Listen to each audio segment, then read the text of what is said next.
Hi there, and welcome to another live stream question and answer session on a Sunday night at 7 p.m. with myself, Coach Stephen. And we have also got the UK's top nutritionist, as seen on TV, Richard Smith, of course, the founder of Keto Pro.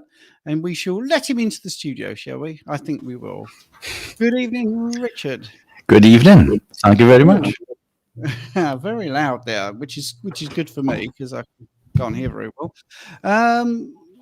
Well, we're back here every week. We're here, and immediately we've got a great question. So I'm going to go straight in because people have put remarks up already, which is great. So here we go straight away. TLV. Hello, gents. Why am I craving more fat? Does this mean I'm becoming fat adapted? Many thanks. Yeah, quite possibly. It's I know if TLV is the person that I think it is somebody who trains extensively. The demand on the body is going to be greatly increased if you are training more often than not. Obviously, that requirement for energy is going to go up. One of the guys that I work with, who is a semi-professional cyclist, but he cycles with professionals. I think he's currently away cycling now. Going through a bit of a rough time at the moment. He's binged a little over Christmas, come out of being fully fat adapted, so he's struggling to get back in. But one of the questions, going off kilter there, one of the questions that he put to me recently was that his recovery's beginning to take longer, and he feels that he needs to eat more. And he thought that, is it because he wasn't consuming any carb? But his output had increased massively. His rate of training had gone up incredibly. And that's what I put to him. Well, are you training more? You know, training more, working out more is going to require more time for recovery, more nutrients for recovery. And it's going to lead to more fatigue. And that was simply the case with him. He was training a lot harder. He was performing well beyond any limit that he had performed previously. And his body's requirement for that rest and those nutrients had increased. So he was getting cravings. He was getting cravings for carbs, or at least he thought. But quite often when we get cravings for carbohydrates, it's more of a salt issue. But fat as well. You know, the body needs fat for energy when we are fat adapted. Yes, we have an almost unlimited supply. But it's easier to convert dietary fat than stored body fat. That said, I mean, he does 4-hour cycles. I think something stupid around about 360 watt output at 92% of his VO2 max, which is absolutely crazy. But yeah, I mean, I should imagine if TLV is the person that I think it is, that they are fat adapted. I think the requirement, it could be hormonal. It could be that the time of year, your body could be colder. It needs to store more. And yes, we can store fat. And that's a common misconception in regards to our lifestyle, is that, you know, and I've been guilty of saying it previously, that, you know, eating fat doesn't make you fat. Eating fat doesn't make you fat, but it does. Excess consumption of that fat can store body fat. If you were to eat ad lib, you know, protein and fat as and when you wanted to, you're very unlikely to become obese, you know, if you'd already dropped that weight. But that's how I gain weight, is by consuming extra. And I don't want to use the term calorie, because we know calorie is a bum word in our field, but it's that energy still needs to be accounted for. And that wiggle room that we have only has that, you know, a set elasticity before we start to store body fat. And it could be stored in the muscle, or it could be stored as body fat.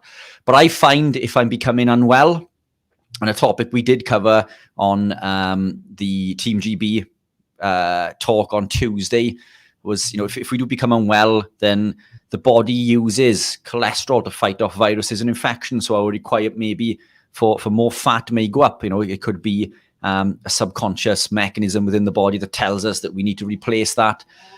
That said, I mean, you could argue that professionals like Paul Mason would argue, and I spoke with Zoe Harcombe recently, she argued the same as well, that there is no known mechanism to convert dietary fat into cholesterol. I'm convinced that we do. And I think we do it through the mevalonate pathway, but I mean, that's going off kilter there. At the end of the day, this cholesterol, yes, most of it is synthesized from the body itself, but I think we need that that dietary mechanism. But it could be a number of reasons. Just feed your body, unless it's a virus. And then my best advice there would be to limit the amount of protein that you are consuming, because if you are suffering with a virus, then what happens is the body will take iron out of circulation. It will sequester it as ferritin, so it's no longer available. But the last thing you want to do is feed a virus. The virus will feed off iron. Red meat is an incredible source of iron. So if I become ill with a virus, the first thing I do is fast. And I'm not telling you not to eat, but fasting and not eating, as you guys already know, there's a lot of nuance in regards to what we do, and people think that not eating is starving yourself, and we know that's not the case. The body's got an incredible, almost unlimited supply of of body fat there. But that's what I would do. If you are going to consume, make sure it's on the higher end of the fat content in order to help that cholesterol. But yeah, it could be a number of reasons. I've noticed my requirement for fat has gone up over the last couple of weeks. Is it coincidence that the temperature's dropped and my body's maybe telling me that does it either need to store more body fat? Do I need it for hormonal production? Am I coming down with a virus? Everybody around me is suffering with all sorts of viruses at the moment. I don't feel as good as I do normally, but I'm still functioning. I'm still managing to train and put that output at an incredible high output. Yet, I'm surrounded by these people who are sick. Do I have a virus? Quite possibly, but that's the beauty of our lifestyle. My body allows me to continue to battle forward, but something is telling me to be consuming more fat. So, I have been making a point of consuming fatty cuts of meat when I am eating meat, but trying to eat more fat in general, while keeping protein to a minimum. Again, protein is incredibly important. We need X amount of protein, so I'm at the lower end of protein, around 0.5 grams per pound currently per day, with extra fat. But yeah, a couple of different options there in regards to the answer to that question. So I hope that helps. Yeah, you've covered a lot there. I mean, the presence of fat in the intestines does signal to the brain. So you've got the gut-brain connection. And I think you're right there about fasting if you're poorly. I mean, I think that goes across the board, to be honest. And you don't feel like eating when you're not 100%, I think. So you just listen to your body. But the question was pretty well covered there. Does it mean you're fat adapted was sort of the root of the question. It possibly does, because your body is saying we'd quite like some fat. I mean, so you could be. I mean, the more you eat this way, the more your body gets used to fat and absorbing fat and producing bile, and your stomach acid improves. So listen to your body. I think that's what Rich was pretty much saying there, is listen to your signals and just go with it. Now, we've got another person, Joe, who's new. I know it's Joe, but he's hidden under the name of Birdie Tattoo. Hi, guys. Recently started carnivore, interval running, and have a 30-mile hike run in the lakes in March. It's 8 weeks away. I'm hoping to be fat adapted by then. How would you go about fueling this? So just to give you some background there, Rich, this is somebody that I have recently encountered. He's a brilliant guy to coach, actually, and full of questions, and so dedicated. One of the things I want to say to everybody that's watching who's maybe on the fence, you've got to go for it.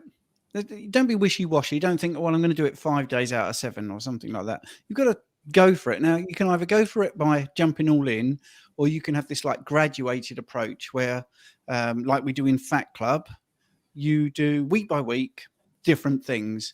You take something out and replace it with something better. So you might take out foods that contain lots of lectins and replace it with more protein, for instance, just as an example. Anyway, so I said to Joe, I said, come onto the live stream tonight and ask you a question. Here he is. Great. Geordie guy, which is good. So, which means he goes out in this cold weather without a coat, by the way. So, yeah. Now, I believe if you go for this within 8 weeks, you could be pretty much fat adapted. He's been doing it for longer than from today. So what do you reckon, Rich? Do you reckon that's achievable? Yeah, look, fat adaptation is the creme de la creme of what we are trying to achieve. We can create ketones incredibly quickly. Without even being ketogenic, we've created ketones. Fiber from plants, for example, will create butyrate, which will break down into beta hydroxybutyrate eventually. And that's not saying that fiber is essential, but I'm just making the point that we've all produced ketones at some point. But when we begin a ketogenic or carnivore journey, the ketones that we predominate are acetoacetate and acetone, which are wasted ketone products. I said they're not wasted, but wasted in the sense that we are addressing now. But the creme de la creme is beta hydroxybutyrate. It takes time for the body to upregulate this, because what the body does is it creates the ketones, acetone and acetoacetate, doesn't really know what to do with them. So we waste many of them. We waste them through the breath and through the urine. And this is what the breath monitors and the urine test strips are designed to detect. So when we begin our journey, we test with a test strip and we get obsessed with chasing that dark purple color. I've been there myself. And yes, it is a gauge. It does mean that you are burning more fat technically, but you can do this by increasing the amount of dietary fat that you do. It doesn't mean that you're becoming more fat adapted. Any color change at all is a signal of wasting ketones.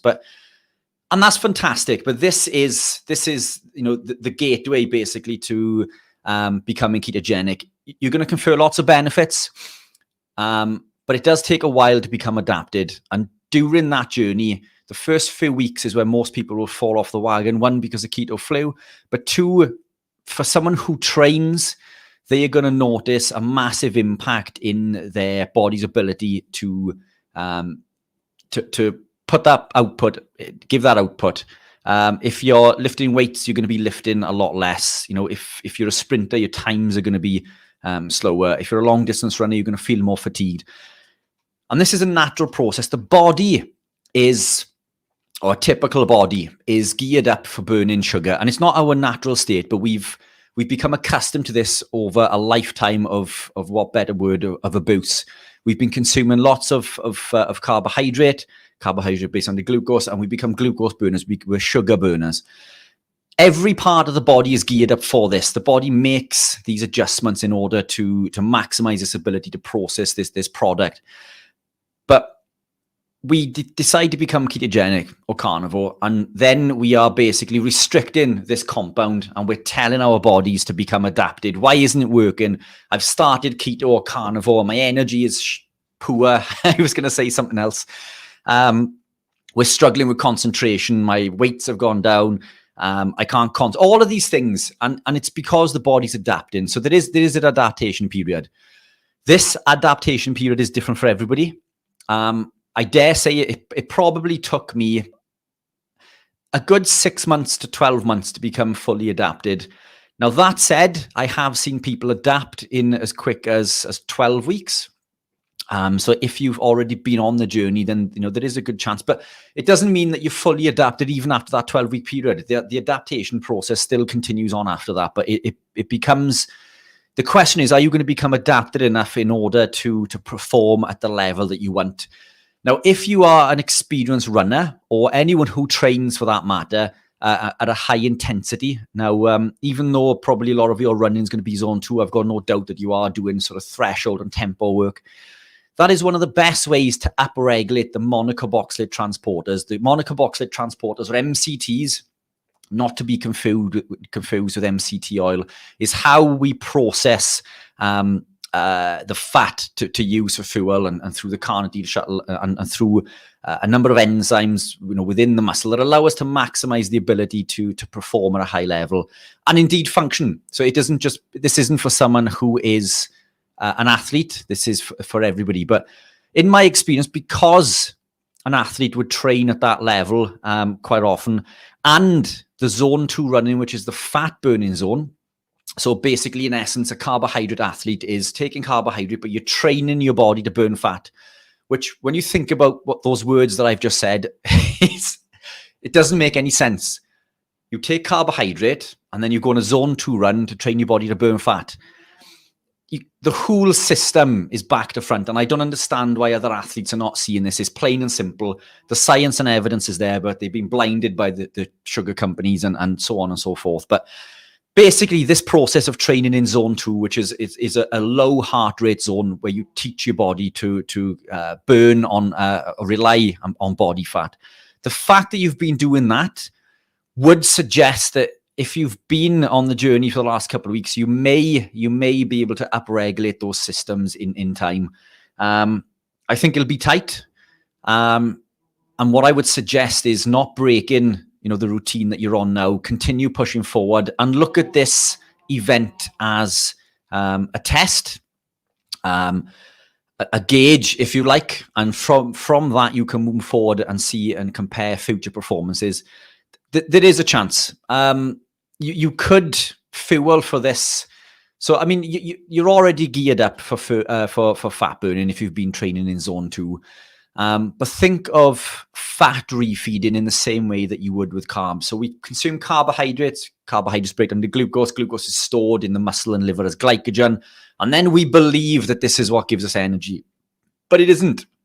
It's blood glucose that gives us the energy. And Professor Tim Noakes has highlighted this many times, and including on one of the podcasts that I did with him a few months ago, that it's blood glucose. It's not glycogen. As long as we have sufficient glucose in the blood, we can continue to push forward during our event.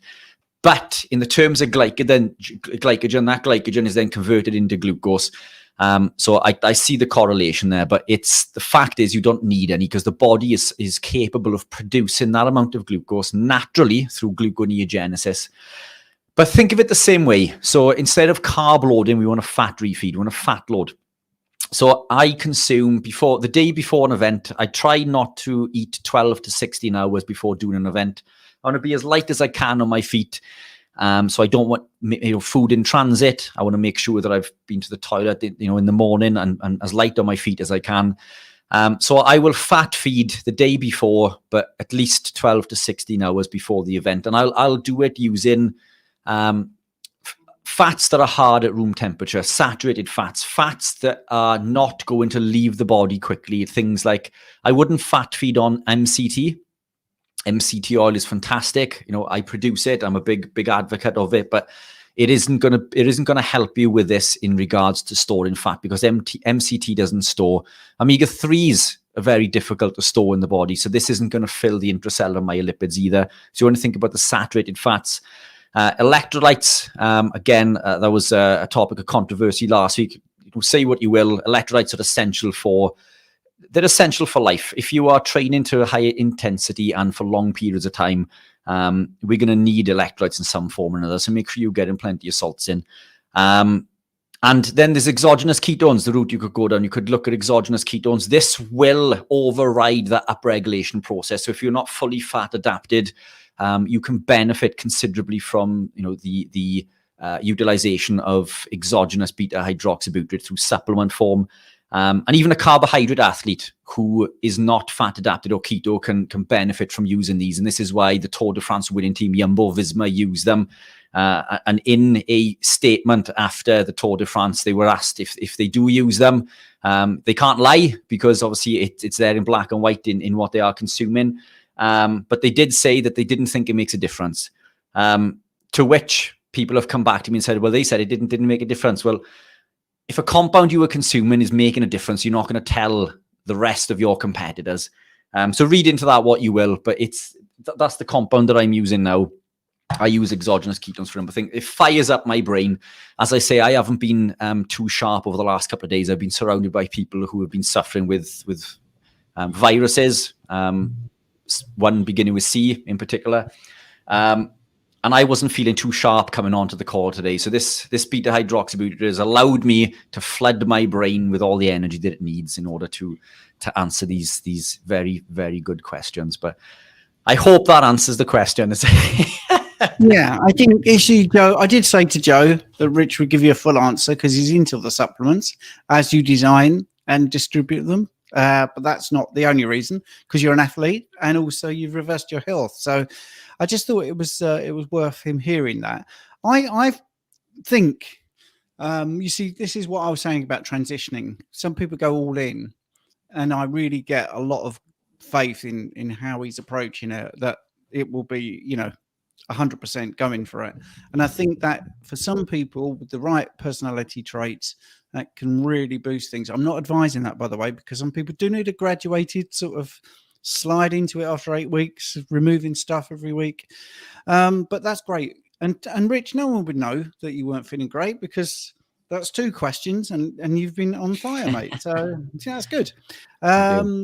Like, we must stress, especially as Mark Bell's had his YouTube channel completely deleted. We can't give health advice. We can't give medical advice. We can't diagnose. We can only give you information. All right. So then you can take that information. So I will say to Blake, after a blood test of 7.6, which is nanomoles per litre, because we're in the UK, I think, you're looking at a range of about 10 to 35 is sort of the normative ranges. So theoretically that's low, but then you got people like Sean Baker have low testosterone. I definitely think you could have another test. I don't know how long you've been carnivore, and I don't know enough about you, but yeah, that so officially, yeah, looking at the ranges, that's a bit low, but I don't necessarily think that's a big problem if you are, you know, feeling great, you've got no pains, you can go to the toilet and there's no pain in passing water and all those sort of things. That's certainly something to retest. But I do know that, you know, big influencers like Sean Baker have had low testosterone, and, you know, that was maybe 5 years ago, and it made a big splash in social media because he's a big guy and he's muscly, and you know, eating carnivore and beating world records on the rowing machine. And I'm not a big fan of just looking at numbers. I'm definitely into looking at clinical presentation. So I would not be overly worried if that was me. But we can't recommend things like TRT. You're already doing weightlifting, cold plunge, sauna ground, and etc. And also, I guess you're sort of eating keto or carnivore. How do you feel, Blake? I'd be really interested to know. Can we move on, Rich, or do you want to add to that? Yeah, only really quickly. I mean, it's, you know, when we look at these things, it's the ranges, and you've mentioned it lots of times, that the ranges are there for an average person, and an average person is sick and living this lifestyle. Generally, we're a lot fitter and healthier than many. Do we really want to be in an average range? You know, so I would ask that question. It's fantastic to get these tests, but if Sean Baker's testosterone is low, then it's clearly not causing him, you know, any issues whatsoever. What I would say is that the body becomes, I wouldn't say sensitive. It upregulates specific enzymes and pathways, and its ability to perform tasks, and the amount of work involved to perform those tasks comes down. And we see this with insulin. When we eat less carbohydrate, we require less insulin to carry out the same amount of work. And insulin drops, yet we're still able to perform all of the tasks that insulin is there to do. Even not consuming any carbohydrate, we still allow insulin to elicit all the responses that we needed to. And I believe it's the same with testosterone. And this is one of the reasons that Paul Saladino, I believe, came away from being carnivore, is because his testosterone dropped. But I think it could be natural. I think the body is just becoming more efficient, and our requirement to carry out that work is now less because it is more efficient. So we need less of the ingredients for the same output. I test mine all the time. I say all the time, annually, and I've seen mine increase massively initially and then tank and then sort of come back years later. Why, I'm unsure, but it seems to be quite common across the board with lots of carnivores. It seems to be a process. But again, these ranges, Steve, that you mentioned, I mean, they've changed since the last time I was tested, because they were a lot lower than that. I think the max was 28 last time I looked. So I mean, these ranges are constantly changing, and we see this with cholesterol and all sorts. So I mean, I would come back to what Steve said. How do you feel? Do you feel good? You know, if you're feeling poorly, if you're feeling fatigued, then, you know, it might be a lever to pull. But there are certainly other levers that are worth pulling, which probably confer much bigger benefit without having to put any compounds into your body. And I'm not against TRT. I know lots of people who use it and they benefit incredibly well. But again, I think, you know, that would be the question for me, is how are you feeling? You know, are you performing the way that you want? You know, do you feel happy? You know, are you, you know, how's your sex drive? All these things. If you're feeling fantastic, doesn't matter what your testosterone is. Yeah, that's very true. Sorry for that big gap there. Yeah, Yes. hang on. Well, I thought you were going to get into some other thing here. Right, let's get into the next question, which is from Tam. Hello there. I can't get back into it after Christmas. I keep doing great for 4 days and then I mess up anything. I can do. I've bought beef joint and pork joint, trying to mix it up. Any advice? Well, yeah. Firstly, acknowledging that you're messing up is a good sign. And you've come on here and asked for advice. That's a good sign. And I think when people do go off the rails, the worst thing to do is get all guilty and think, oh, I'm giving up. That's it. So you're already ahead of most people that do fall off the wagon because you're not giving up. So I think it's just about creating a good habit. And when you get out of a good habit, you just got to get back into it. So there's two ways of doing it. And we spoke about this in a different way. You can go sort of cold turkey type of thing, like, that's it. I've had enough of this. I'm doing this from tomorrow. That's it. Or right from now, this moment, I'm doing it from this moment. Or you can say to yourself, right, I've been stupid. I know I want to do this way of eating. What can I do? What can I reduce? What can I take out? And what can I replace it with to make it a bit better? And just celebrate small victories. We do have the Fat Club on both the app and Mighty Networks, which gives you day-by-day daily advice. You can come on here. We do a live on Monday in the Mighty Networks. We do a live on Tuesday. So you've got support in the community. So I would think about what sort of person you are, how you got into it in the first place, and try to repeat that. Because obviously, if you've fallen off the wagon, you were on it at some point. So you've got to go, right, I remember when I started keto carnivore, whatever it is, how did I start it? How did I get successful at it? And I'll just repeat it. That's it. Try and think positively. Don't wake up in the morning and think, right, I'm not going to have ice cream. I'm not going to have this. I'm not going to have that, because that's not how the subconscious mind works. The subconscious mind does not like you working in negatives. It's much better to work in positives.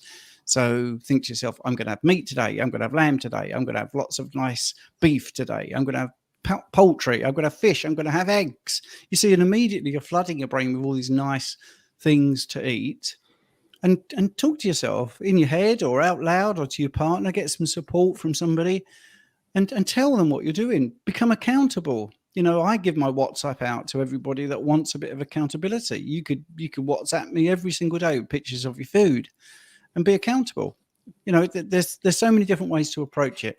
Get somebody to help you, I think, you know, or go on the social media and say, hi guys, day one of the new me, and I'm going to do this, and just be public about it, or be public in not the social media way, but amongst your friends. You know, so whatever floats your boat, however you operate when you first did it, go for that. But I think Rich is dying to jump in as well. No, look, just to echo everything that you said there, you know, we've got that private Mighty Networks group, which is fantastic. It's a fantastic support network. And as Steve said, it's a fantastic, you WhatsApp Steve, you know, if you're happy to do that, but you could pop the food into the group every day and just say to people, look, I want accountability. I want to check in here every day. You know, this is what I'm eating, you know, and if you slip up, be honest and put that in as well, because it just shows you're human. But I think you've made the biggest first step, and it's recognizing that you're struggling to get back on the wagon. And I think if you understand in a little bit more depth why these things are happening, then it allows you to pull the levers that are required to get you back on that track. And it comes back down to sugar addiction. And this is triggered by the catecholamines. So we have things like dopamine, epinephrine, norepinephrine, and indolamines like serotonin, which are, you know, these are synthesized from amino acids, tyrosine and tryptophan. And we need cofactors in order to produce these, like iron, zinc, and vitamin B12. So every time you're not consuming those foods for a start, you're not giving your body the ammunition, if you like, to create these neurotransmitters. But serotonin is a neurotransmitter that leads to positive sensations, things like relaxation and satiety. And when it's converted into melatonin, it helps us sleep. And all these factors help. But long periods, and I'm going to go off on one a little bit with this now, but periods of physical and physiological stress, which is what you're doing when you're worrying about it, increase cortisol and adrenaline, and this interfere with the synthesis of things like serotonin. And a deficiency leads to things like depression, insomnia, and eating disorders, which is exactly what you're experiencing now. But if we look at the process that's involved, so serotonin is produced by tryptophan. It's converted into serotonin with vitamin B6 and magnesium. So a deficiency in these, again, is going to prove fatal. You're going to fall off that wagon continuously. And it's a similar story when it comes to things like vitamin B3. Vitamin B3 and things are difficult. We don't get that through eating rubbish. We don't get it through eating vegetables. It's only a compound we can get in adequate quantities through eating meat, and again with vitamin B6. But we use these in order to create serotonin. But if the body is devoid of things like vitamin B3 or niacin, then tryptophan, that amino acid tryptophan, will be used to make vitamin B3. So any tryptophan that we are consuming is used to create niacin. And it's about a 60-to-1 ratio. So that the tryptophan that we've consumed is now depleted, and now we have no tryptophan left. But sugar will make us feel better because tryptophan competes for absorption with other amino acids. But when we consume sugar, insulin is increased, insulin's released, and it speeds up the absorption. So insulin will speed up the absorption, which is why the bodybuilding and athletic community believe that sugar and all these things are pertinent to athletic performance. But it speeds up the absorption of the amino acids, except for tryptophan. This makes tryptophan more available. It's more available in circulation for the body to create serotonin. This is why when we eat a sugary treat, we get that sort of sugary fix, that release of serotonin, and this is why we chase that serotonin or the sugary treats. We're hardwired to chase these things, and our body will create them naturally when we are not consuming compounds which are blocking our body's ability in order to do that. But my takeaway from this, I've gone off on a little tangent, but we've got to understand that every time you reach for that biscuit or that cake or that thing that you know that you shouldn't be consuming, you are flooding your body with dopamine and serotonin fixes that are unnatural, and you are bypassing the body's natural mechanism in order to create them, which is going to lead to eating disorders, depression, anxiety, all of these other things. So you've got to understand that every time you do that, you're blocking your body's ability to move forward. So it does come down to hard will and perseverance and pushing through. But now you understand that every time, because you think one little piece isn't going to hurt, but it does. It blocks everything in its tracks, and then you're back to square one. You need to be strong, and once you can acknowledge the fact that eating that treat is going to hinder your progress further, it arms you with the knowledge so you can make an educated decision every time that you eat something, whether it's going to confer a benefit or not.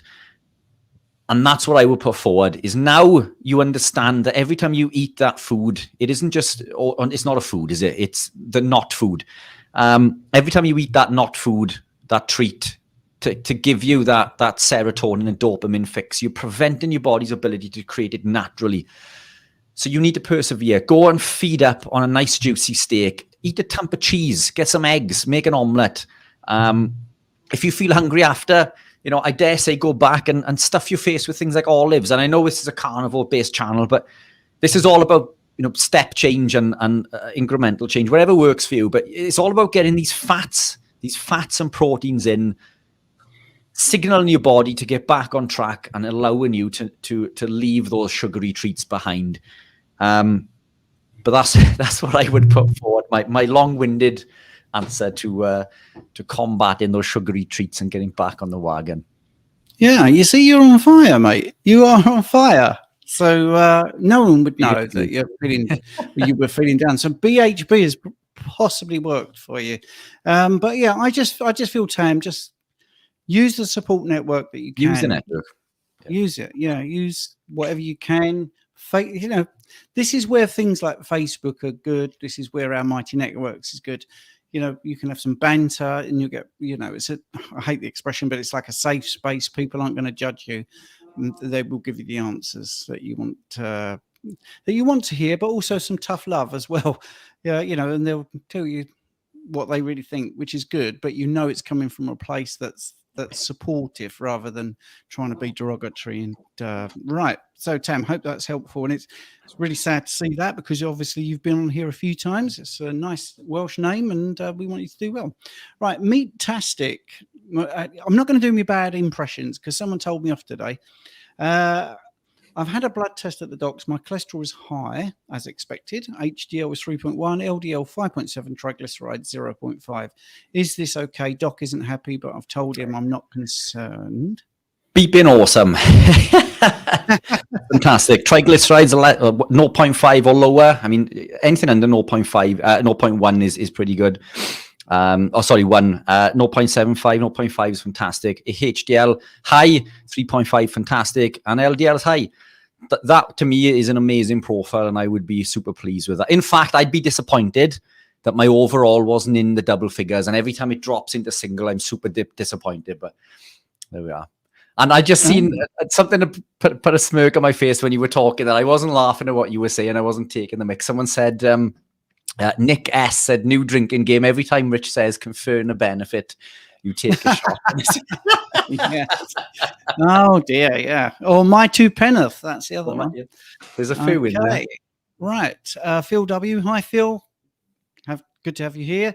Would you comment on the concern over NEU5GC in meat? Do you want to do that, Rich? Or are you... Yes, do you know, I can't, this is something I went into depth a few months ago, and I can't remember the mechanisms and stuff behind it, and I will research this again for the next one to give you a proper scientific, richified answer.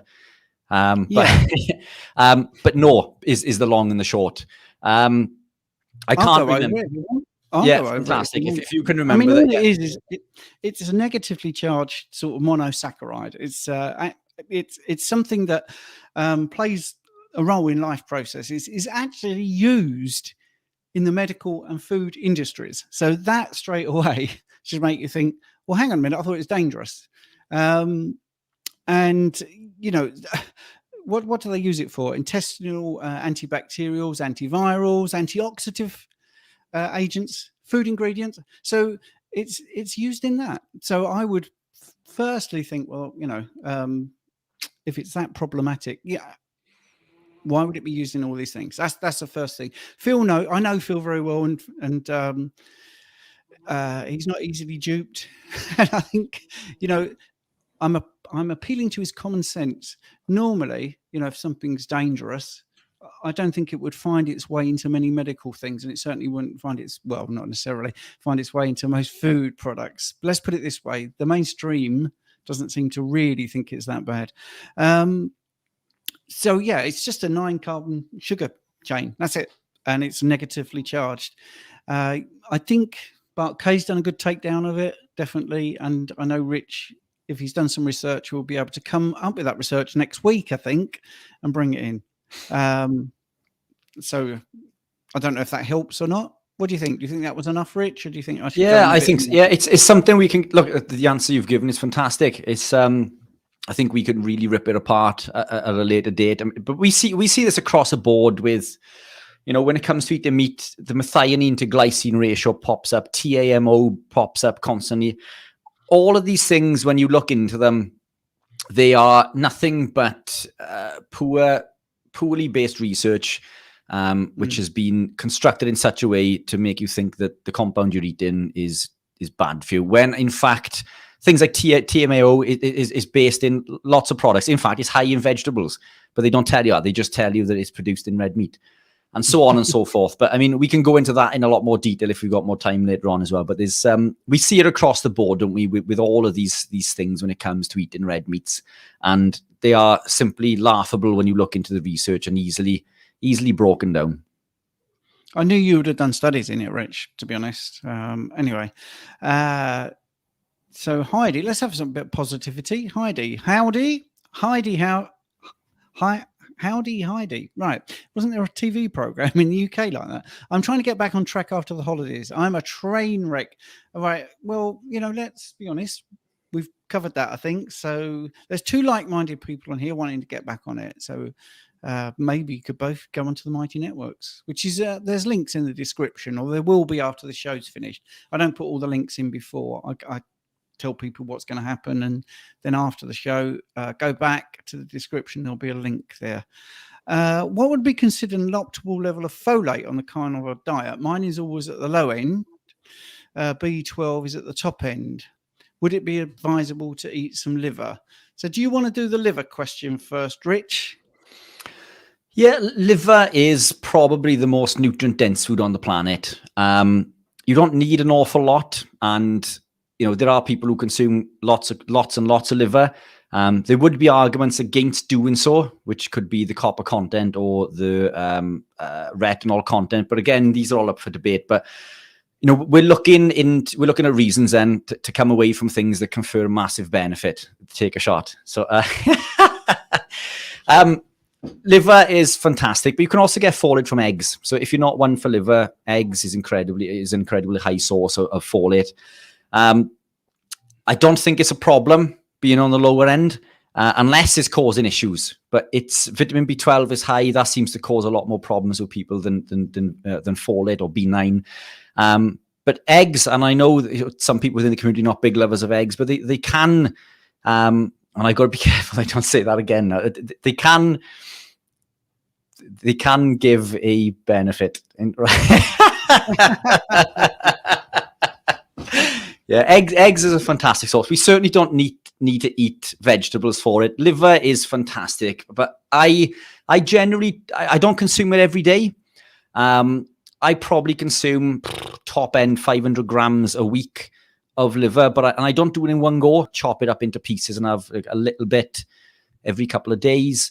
Or a fantastic way to get liver in, if you do want to put liver in but don't like it, is ask your butcher to make some mincemeat or ground beef, depending on what part of the world you're from, and ask them to put some offal in there, and that's a fantastic way to mask.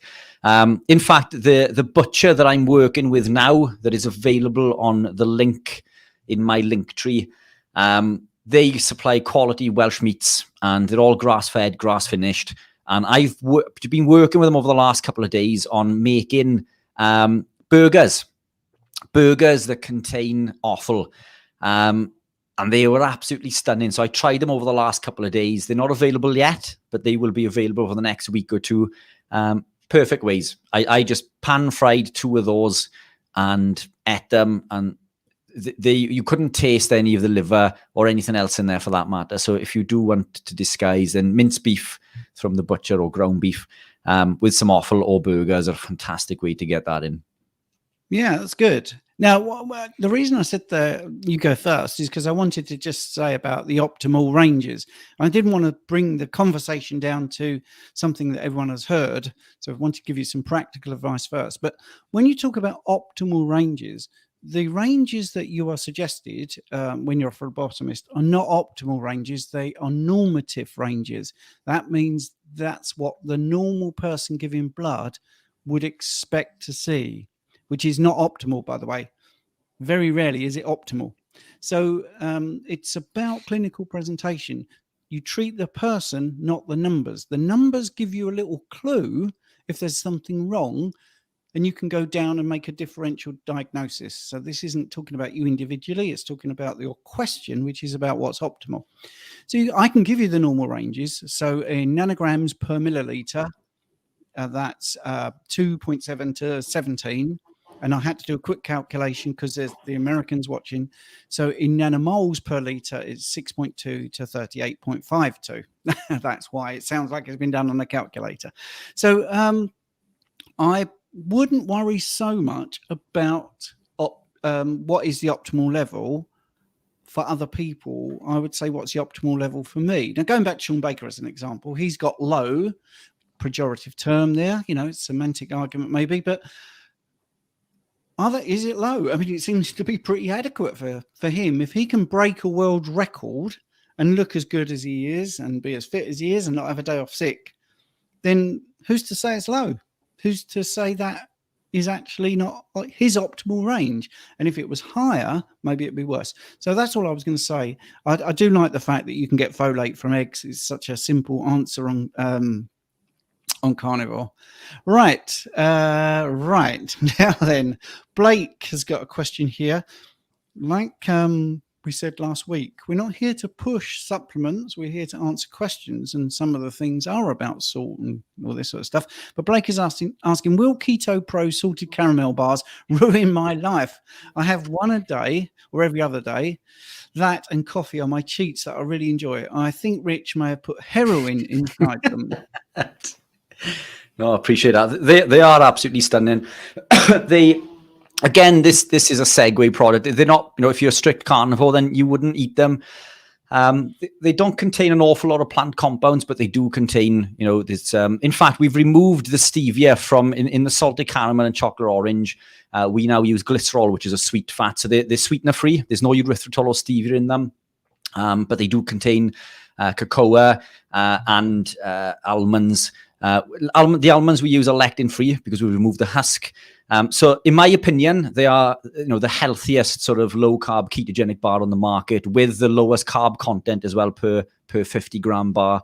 But again, not a sales pitch. They're a fantastic segue for people coming into the journey, into the lifestyle. I know people who consume copious amounts of them daily and they do really well on the lifestyle. So you've got to do what works for you. They are lovely. I agree. They are moreish. But the beauty is a lot of the fat in it, again, is MCT. And a lot of the MCT that we absorbed is taken straight to the liver through the hepatic portal vein. So the caloric value or energy value in there is heavily negated. But they do go really well with a nice cup of coffee. If you were drinking coffee, again. And Landers is saying, I plan on taking an electrolyte drink only for during, and post exercise only. Question, does your body eventually find its own equilibrium, homeostasis, if no electrolytes are taken on a carnivore diet? Yeah, I think that there is a possibility the body would upregulate those enzymes and pathways. And that's another saying that I probably use quite a lot of. So another one to take a shot with. I know lots of carnivores who do not use salt or supplement with electrolytes, and they are thriving. So some people don't need them. If you can get away without using them, fantastic. What a cheaper, easier lifestyle it would be. For me, I mean, that's what you've seen me drinking now. They work incredibly well for me. So it's down to that individual. They are preference during the initial transition phase, becoming ketogenic because of the loss of sodium in particular. So I would always recommend, using them for that transition period. Once adapted, who knows? I mean, I've been carnivore for a long time. I drink them every day, but I mean, I enjoy drinking them as well. They just make me feel so much more energetic when I'm on the bike and when I'm running, and they fire up my brain. I just feel a lot better for them. So for me, I couldn't be without them, but I know lots of carnivores in the community that do not use any salt whatsoever. So try it and see how you get on. And that's probably the best way to play it. If you can do without them, then even better. Yeah, you see, Rich is trying to get everybody to just eat real food. But there is a gap in the market because a lot of our food isn't giving you what you need, or you just need a bridge from one thing to another. Blake is saying he has symptoms of low energy, fatigue, fat around the midsection, and hair loss. 2 years carnivore with the odd cheat like coffee and a keto bar. I feel better than I ever have, but I still have symptoms. I mean, with the low energy and fatigue, there are more things to do with the environment than maybe we have time to talk about, but obviously things like not being on your laptop. I absolutely love doing the live, but I hate the fact that I have to do it on a screen. I'd much rather do it face to face with a group of 70 odd people, and we'd have a nice question and answer face to face. But so there are things you can do. You can do a bit of grounding. All that means is getting out and connecting with the earth. So sort of barefoot on some grass somewhere for 10 minutes, half an hour, get some sunlight on you. Even in the UK, just make sure you're outside. That can help. Your sleeping environment can be improved. You can get a grounding sheet actually for your bed, which is something I've got. There's loads of things you could look at. You could look at changing your macros. I'm not talking about getting the old scales out and doing that You could just have a few days where it's leaner protein. You could have some chicken rather than, say, lamb, for instance, and see if that works for you. And if you feel worse, you think, oh, maybe I needed the fat. So then you could go to fattier cuts. There is so many ways you can experiment, but because all the food is pretty good and it's not sugary, it's not going to cause any inflammation, it's just nice, wholesome, whole foods, you could experiment. And I think don't do everything at once. Just try one thing for the next 3 or 4 weeks. I mean, my best bet for low energy and hair loss would be that there's not enough protein coming in. That would be my speculation. That's not medical advice, but that would make sense, wouldn't it? Because your hair is not that important for your body systems, so it's not going to use up good protein that is needed for elsewhere. So your hair might be the sacrificial lamb. In fact, I have contacted somebody today who was vegetarian and has gone carnivore, and their hair has grown back. You wouldn't believe it. I mean, this person looked like a monk, the completely bald here and the bits here, and now that has completely come back. So I'm going to try and get that person on. So hair loss can be quite severe. I know Richard's had hair loss via a haircut, but I'm talking about severe, hair loss. I mean, my hair was going grey and now it's not grey. So it's got bits of grey, but it was going very grey. So I put that down to more protein. Yeah, it's when it comes to things like hair loss, lack of protein could be lack of fat, lack of potassium, but also not enough energy. And I, again, don't like using the term calorie. People come into this sort of lifestyle and they throw 16, 24 fasts into the mix. Fasting extensively can cause damage. You can leave fasting is a fantastic tool and I use it daily, but that could be a lever to pull. But I'd always look at protein first. Protein, fat, potassium. Again, protein comes high with potassium, especially in red meat. What type of meats are you eating? What type of fats? Everybody I speak to seems to confer benefit. I'm going to have to stop saying that. From eating different types of fat.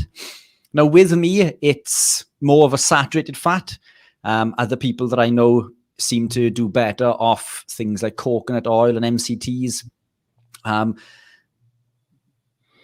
How much of that is to do with the type of fat or how quickly it synthesizes, that's a debate for another day. But the type of fat, I'd experiment with that, and maybe the type of meats you're eating, as you say, and maybe potentially look at, whether you're going too long without eating, and maybe try, this could be a perfect, a perfect subject to implement, that mTOR reset that we keep going on about, and eating every sort of 4 hours, up to 4 times a day, and see if keeping in a continuous supply of those nutrients can help negate that. But yeah, that's all I'd add to that.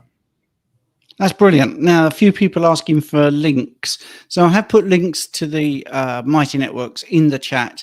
I've also just put my link tree in as well, which is a link to all links. So I don't want to clog up the chat with links, but don't worry, come back. There'll be things in the description. There always is. And let's go to the next question. We really get short of time, 7 minutes to go.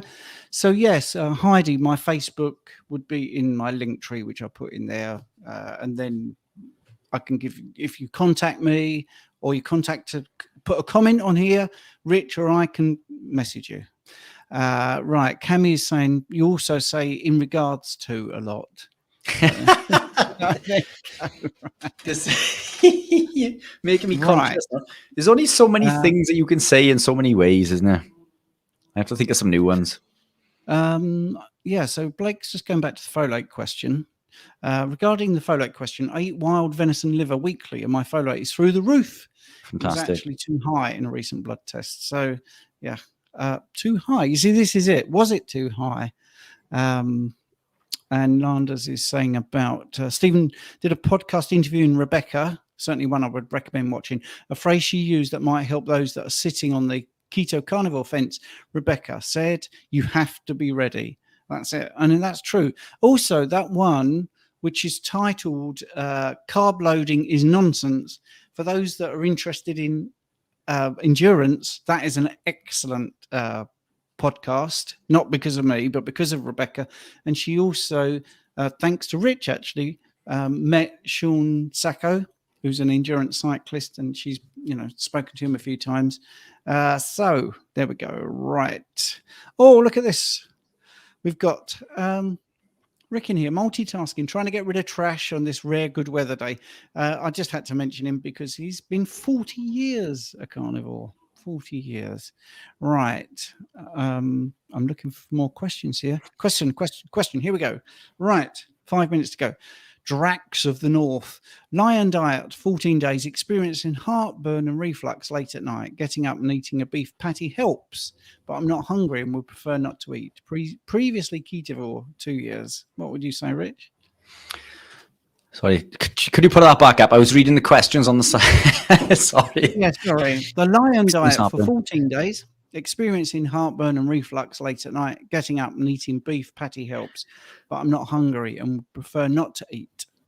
So, I mean, reflux generally, and there are a number of causes, but it's usually caused by lectins in the foods that we eat.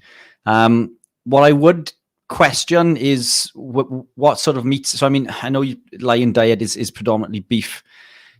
Is there, if you're eating burger patties, is there any binding agent that could possibly be a lectin source?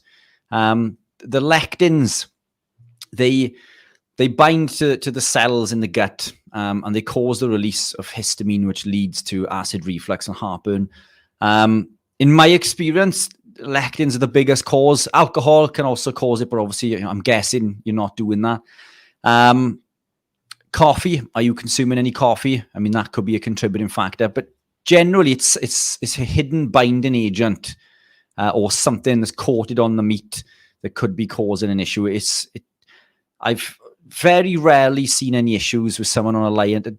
The Lion diet is generally the only diet or lifestyle I've seen that does not cause any issues whatsoever across the board with anything, other than boredom of eating the same thing. But not for me, obviously, because I love eating meat. But double check what's in the patties and see if any of the meats are coated with any compound that could potentially contain lectins. Yeah, I think that's good advice there. And if you're really worried, it could be low stomach acid, which is what Cammy said. So I think there's lots of things you could look at, definitely. But it's the end of the time here on YouTube, and we will be going over to Apple Crumble, a platform that rhymes with Apple Crumble. I have put the link in the description. So thank you for all your questions. If you want to get your question answered earlier, you can use super chats. That's allowed, and that does get it boosted up to the top. If you want to have a look at my link tree, that's got lots of links in, and also everything we've spoken about the Fat Club is in the chat, but it will all be in the description when we've shut down and we finish the live stream. So we're going to do another half an hour over on that other platform. Rich, how are you feeling? Are you going to be all right on the Apple Crumble? Yes, let's do it. Now, I deliberately set him up with 2 minutes to go, thinking he will answer this and it will take him about 2 minutes. So, yes, but that didn't confer me any benefits using that tactic. So I think the thing is, when you do the social media a lot, just on that, repeating the same phrase, you just get into a groove where certain things spring up to mind. And because you get the same questions asked a lot, you tend to sort of say it in the same way, because it's made sense to you in your brain. So I suppose it seems repetitious, actually. But you'll notice this, that football coaches, I mean, I like soccer, and so I'll watch the interviews afterwards every so often. And, you know, my favourite team is Liverpool, and the manager says, and stuff like this, or something like that, something very similar. And then you find that you hear it in your head all the time, and then when you're talking, you sort of adapt it or adopt it. So anyway, thank you for watching. I hope you've enjoyed this hour. Do like, share, and subscribe. Thanks to everybody that has been subscribing recently. Really appreciate it. And we'll see you over on the other platform. Do you want to say goodbye, Rich? Goodbye, Rich. No, thank you all.